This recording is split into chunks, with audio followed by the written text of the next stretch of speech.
sur laquelle je me permets de m'appesantir une minute, si vous voulez bien. La religion des droits de l'homme est la seule communion humaine qui n'arrive pas à penser le collectif. Quand même assez extraordinaire. Et qui en réalité est une multiplication par génération, on parle des générations de droits de l'homme, on est à la troisième, d'une extension du domaine des droits individuels. C'est-à-dire des créances de l'individu sur la société. L'individu qui a été débiteur devient un individu créancier de la société, mais c'est quoi la société? Mon bon positiviste, je vais vous répondre quoi?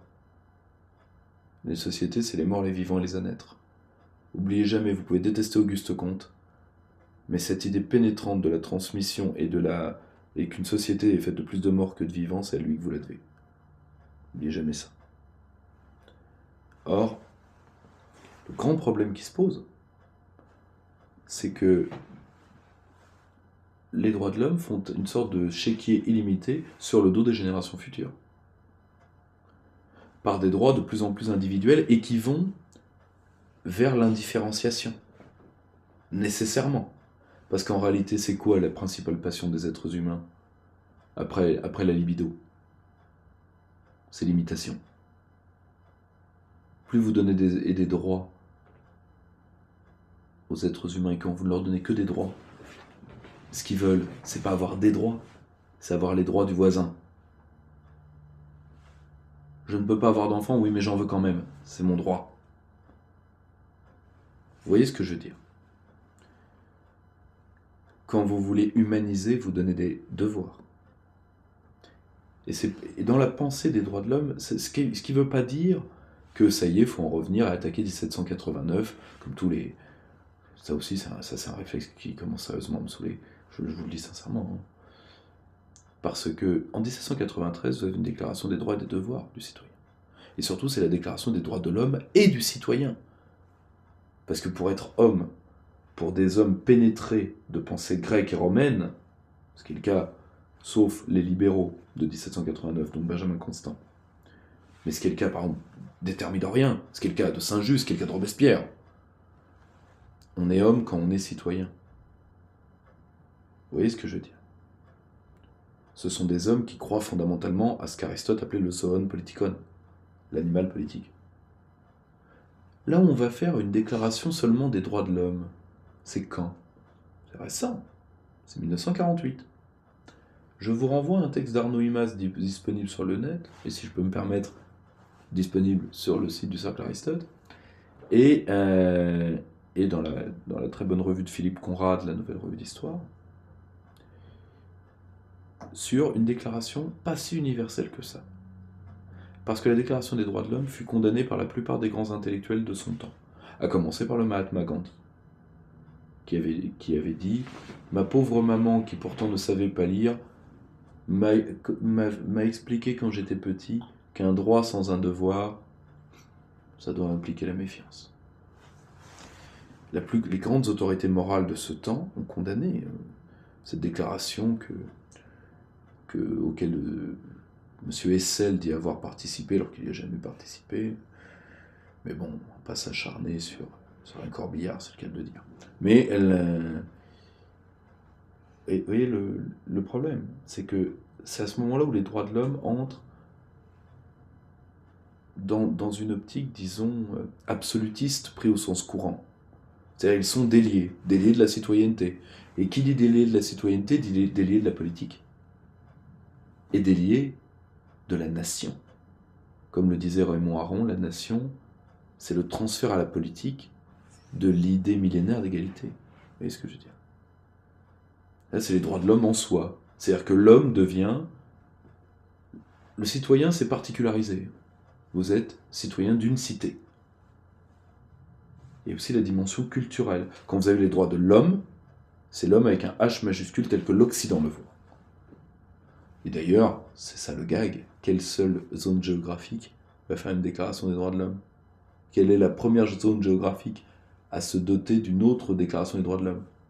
La déclaration islamique des droits de l'homme, qui était un pied de nez justifié à cet impérialisme-là. Le problème, c'est que les puissances occidentales, à ce moment-là, nous sommes en 1948, elle règne par une autre arme mentale contre l'Union soviétique. Elle règne par le développement. Discours sur l'état de l'Union du président Truman. C'est pas Truman qui l'a trouvé, hein, d'utiliser le développement, c'est ses conseillers. Truman, à la base, il est vendeur de bretelles. Pas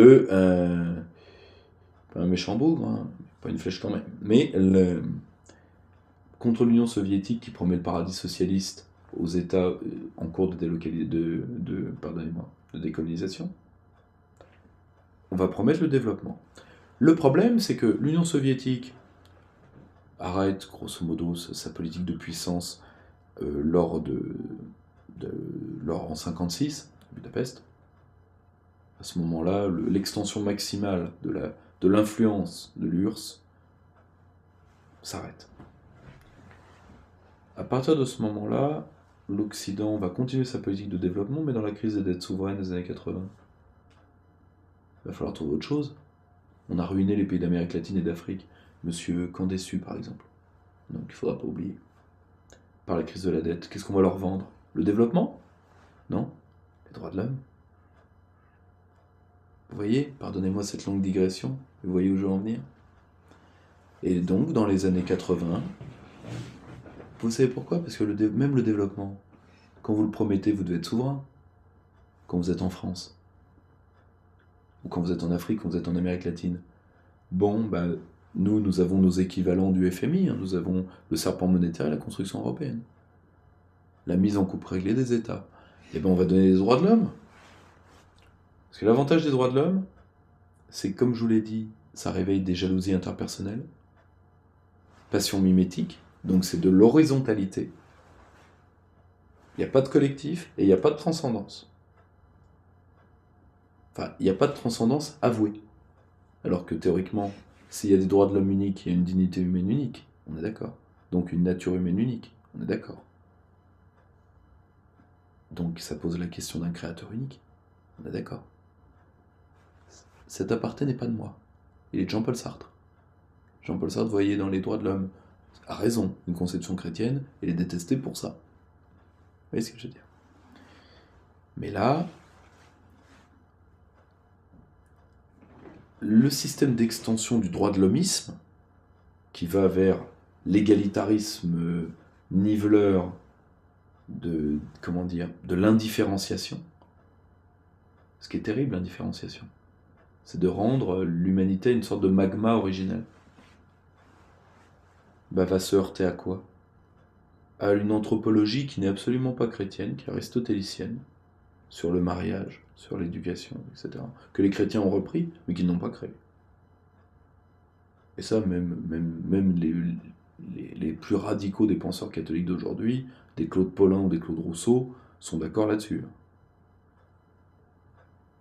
Vous voulez, ceux qui sont allés défiler pour le mariage pour tous en pensant défendre la doctrine de l'Église, vont tous y défiler pour l'aristotélisme sans même s'en rendre compte. Au passage, ça me fait plutôt plaisir. Mais, eh bien, évidemment, la logique des droits de l'homme va se heurter à ça. Ce qui n'implique pas de nier la multiplicité des systèmes de parenté, mais c'est de dire que nous, en tant que descendants des civilisations celto-hellènes, ou celto-romano-hellènes, enfin ou gréco-romano-celtique, ce que vous voulez, notre système de parenté, notre système d'éducation, c'est ça. Ça ne veut pas dire de nier qu'il y ait d'autres systèmes de parenté. Ce serait anthropologiquement débile, de toute façon. Et là, le PS, dans sa logique droit de l'hommiste, ne comprend pas. C'est-à-dire, il se heurte à un fait de transcendant, alors que lui, dans une religion horizontale. Il se heurte à une volonté de défense anthropologique, c'est-à-dire nous voulons perdurer dans nos êtres. Et comme le PS est déculturé,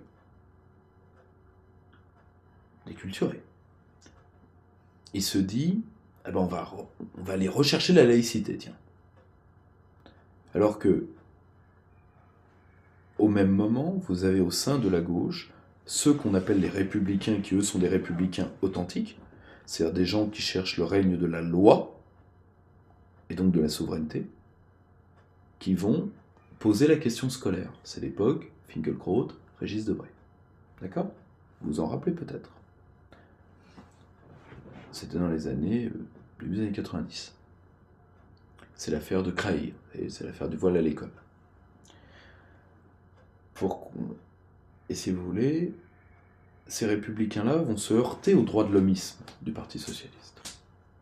Et d'ailleurs, comme M. Rancière, Jacques Rancière, un de leurs idéologues du PS actuel, enfin d'une partie du PS actuel, celle qui est communautariste, le dit, ces gens-là ne font que préparer l'avènement du Front National. Déjà. Alors qu'en fait, ils demandent juste l'unité de l'espace public par la loi. Donc ils demandent la res publica, que l'école soit res publica. Point barre. Le problème, c'est que le PS, lui, doit faire la société de concorde, c'est-à-dire diversité et droits de l'homme, pour tout le monde, pour tout schisme. Il se heurte à ce qui reste de, disons, d'anthropologie naturelle. Donc les chrétiens, une partie des musulmans, mais bien moindre qu'on ne le croit, et là, elle va développer une idéologie laïcarde anti-culture. Parce que la culture, comme la France doit être renégociée pour devenir cette auberge espagnole ouverte à tous les vents, où seul compte le droit de l'hommisme et le respect des minorités,